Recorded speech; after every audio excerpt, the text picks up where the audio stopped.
Salam dalam kasih. Selamat bergabung dalam program Sapaan Gembala GKI bersama saya Pendeta Theodorus Willem Noya dari GKI Rungkut Asri, Surabaya. Sahabat terkasih, dulu sebelum pandemi saya dan istri saya sering nonton di bioskop. Nah, tahun lalu itu ada sebuah film yang kami senangi yang berjudul Imperfect, disutradarai oleh Ernest Prakasa. Nah, film ini mengisahkan seorang perempuan yang bergumul dengan keberadaan dirinya. Dia mengalami rasa insecure.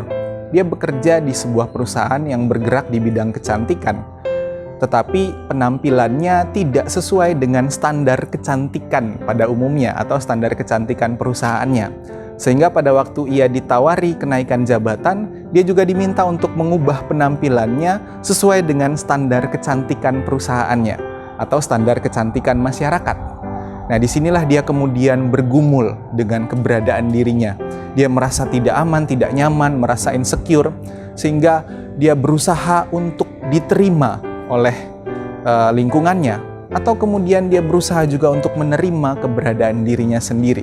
Dan inilah yang kemudian membuat dia bergumul, sehingga kemudian dia menemukan bahwa dia mencintai dirinya, dia menerima keberadaan dirinya sendiri. Saudara, seringkali dalam hidup kita ada banyak keadaan, baik itu keberadaan diri kita maupun keadaan di sekitar kita yang membuat kita merasa tidak aman, membuat kita merasa tidak nyaman atau insecure. Bagi kita itu sangat mengganggu. Misalnya ketika kita sakit, kita memiliki penyakit dan itu mengganggu bagi kita. Atau keadaan saat ini, keadaan pandemi yang mengganggu bagi kita, membuat kita merasa tidak enak, gak nyaman, gak aman. Kalau kita perhatikan doa-doa yang kita ucapkan kepada Tuhan, mungkin kita lebih banyak meminta keadaan ini berubah daripada meminta kekuatan dari Tuhan. Misalnya ketika kita sakit, mungkin kita lebih sering meminta Tuhan, semoga saya cepat sembuh, semoga penyakit ini diangkat dari saya, supaya saya bisa sehat kembali. Kita lupa meminta Tuhan untuk memberi kita kekuatan dalam menjalani sakit ini, dalam berproses pada masa kita mengalami sakit ini. Lalu ketika kita bergumul dengan keadaan di sekitar kita, misalnya ada diskriminasi, ada intimidasi yang kita alami, kita lebih banyak berdoa, Tuhan semoga saya lepas dari ini, Tuhan berilah ganjaran kepada mereka yang menyakiti saya. Tapi kita lupa berdoa minta kekuatan dari Tuhan sehingga kita bisa menjalani segala hal yang tidak menyenangkan itu atau berbela rasa dengan mereka yang menyakiti kita. Bahkan ketika pandemi ini kita mungkin lebih banyak berdoa supaya segera berakhir, pandemi ini segera berakhir, supaya nggak ada lagi COVID. Tapi kita lupa minta kepada Tuhan untuk memberikan kita kekuatan untuk bertahan dalam keadaan krisis ini. Saudara, Rasul Paulus juga mengalami perasaan insecure ketika dia bergumul dengan dirinya. Dan berkali-kali dia juga meminta supaya keadaan itu diangkat dari dia.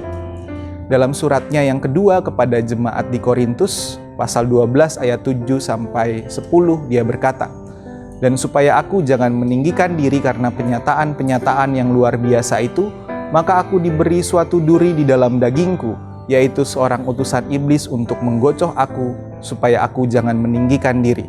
Tentang hal itu aku sudah 3 kali berseru kepada Tuhan, supaya utusan iblis itu mundur daripadaku. Tetapi jawab Tuhan kepadaku, cukuplah kasih karuniaku bagimu, sebab justru dalam kelemahanlah kuasaku menjadi sempurna. Sebab itu terlebih suka aku bermegah atas kelemahanku, supaya kuasa Kristus turun menaungi aku. Karena itu aku senang dan rela di dalam kelemahan, di dalam siksaan, di dalam kesukaran, di dalam penganiayaan dan kesesakan oleh karena Kristus. Sebab jika aku lemah, maka aku kuat." Sahabat, Paulus juga mengalami pergumulan dengan apa yang disebut sebagai duri dalam daging. Itu keberadaan dirinya yang membuat dia insecure, membuat dia lemah, membuat dia merasa terganggu. Ada banyak orang yang menafsirkan tentang apa duri dalam daging itu, tapi tidak begitu jelas juga apa arti sebenarnya. Duri dalam daging ada yang menafsirkan itu sebagai sisa-sisa dari kelemahan Paulus masa lalu, kebutaan dia ketika dia berjumpa dengan Yesus saat mau masuk ke kota Damsyik. Ada yang bilang bahwa itu adalah sebuah penyakit dalam diri Paulus yang tidak tersembuhkan. Nah, kita tidak tahu seperti apakah duri dalam daging itu, tapi itu mengganggu bagi Paulus. Itu menjadi sebuah kelemahan yang membuat dia merasa insecure. Sehingga 3 kali dia berseru kepada Tuhan untuk mengangkat itu darinya. Dia bilang bahwa supaya iblis itu mundur daripadaku. Utusan iblis itu, dia menamainya utusan iblis. Tetapi apa jawab Tuhan? Cukuplah kasih karuniaku bagimu. Gak perlu keadaan itu diubah. Tetapi dalam kelemahan itu ada kasih karunia Tuhan dan itu sudah cukup bagi dia. Paulus yang tadinya bergumul, Paulus yang tadinya merasa gak nyaman, gak aman, dia akhirnya dapat mengubah itu menjadi syukur karena penerimaan dirinya. Karena dia merasa bahwa kasih karunia Allah sudah cukup. Sehingga dalam kelemahannya, dalam perasaan tidak nyaman, tidak aman, dia merasakan kasih karunia Tuhan yang selalu menopang dan menguatkan dia. Dan itu sudah cukup bagi dia. Kasih karunia Allah cukup baginya. Dan dalam kelemahan itulah kuasa Allah menjadi sempurna. Segala perasaan tidak nyaman, perasaan insecure itu kemudian dia bawa pada perasaan bersyukur. Saudara, saya mengajak kita untuk mengubah insecure menjadi bersyukur. Ini seperti pesan dalam film Imperfect juga, ubah insecure menjadi bersyukur. Bagaimana caranya? Caranya adalah dengan menyerahkan diri kita pada kasih karunia Allah. Karena kasih karunia Allah itu sudah cukup bagi kita. Ketika ada keadaan atau keberadaan diri kita yang mengganggu, yang membuat kita tidak nyaman, membuat kita insecure, dan kita ingin itu segera pindah, maka ingatlah bahwa kasih karunia Allah sudah cukup.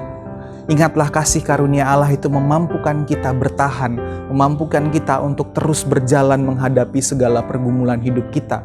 Dan itulah yang memampukan kita sehingga kita bisa bersyukur. Mari ubah insecure kita menjadi bersyukur karena kasih karunia Allah sudah cukup bagi kita. Mari kita berdoa. Kami bersyukur Tuhan atas kasih karunia-Mu yang selalu Engkau berikan bagi kami. Tuhan yang menopang kami ketika kami lemah. Tuhan yang menguatkan kami ketika kami merasa terganggu, merasa tidak nyaman, merasa insecure dengan keberadaan atau keadaan di sekitar kami. Tolonglah kami ya Tuhan, agar kami menyadari bahwa kasih karunia Allah itu sudah cukup, sehingga kami dapat bersyukur dalam kehidupan kami, menjalani segala perasaan tidak nyaman kami, keadaan dan keberadaan diri kami ini dengan tetap bertahan karena percaya dan berpengharapan pada kasih karunia Tuhan. Terima kasih ya Allah, kami bersyukur kepadamu di dalam nama Bapa, Anak, dan Roh Kudus. Sampai jumpa, Tuhan memberkati kita.